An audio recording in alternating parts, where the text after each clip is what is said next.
अस्सलाम वालेकुम। एक थोड़ी सी है टोट को सब भाई सुना बोलने वाली बात है। जो भाई सुना बोले ये बहुत जाती है, बहुत नुकसान और बहुत घाटा में है। पहले तो होते ऐसे रहिए, अब भाई से भाई ना बोल रहे, गैर से मोहब्बत है, अपना दुश्मनी है। तो एक गांव में ईमानदार हो बहुत ज़्यादा ही, इतने ईमानदार हो कि लोग सारा वाक़े पर तारीफ़ करे है अमानत के लिहाज से, और दूर दूर से लोग वाक़े पे अपने उन धरे अमानत में।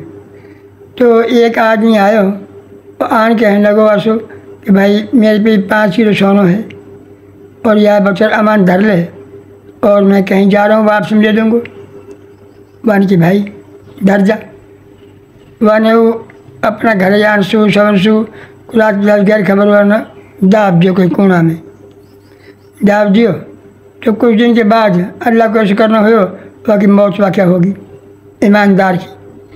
कुछ दिन के बाद वो वापस आयो और वहाँ अपना सोना का उतारो करो घर वाला से, कहने लगे मैं अमान धर गए हो।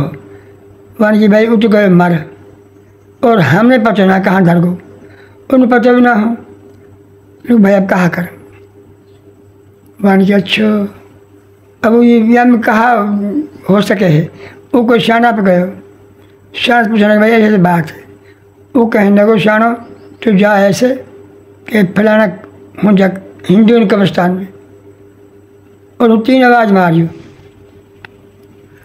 वो ऐसे ही करियो गयो, वहाँ जाके हिंदू कब्रिस्तान में आवाज़ मारी। वहाँ से यार मैं अमानत लाइन के मारे आया हूँ, ना बोलो। दूसरी आवाज़ मारी, ना बोलो।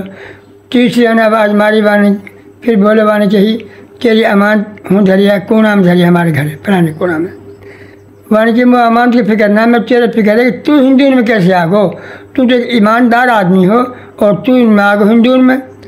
वानी की बस भाई बहुत बड़ी गलती हुई, मैं पिस्तारों में बांट लो। मैं अपना एक भाई से ना 8-7 दिन ना बोलो, वह सज़ा है मुझे मिली है कि मैं काफर फेंक दिया अल्लाह ने। तो मेहरबानी होएगी कि आपस में सलूक रखो, अबोल मत रहो। अब ज़्यादा कर लोग ऐसे ही है, अबोल हुए पड़ा। अस्सलाम वालेकुम।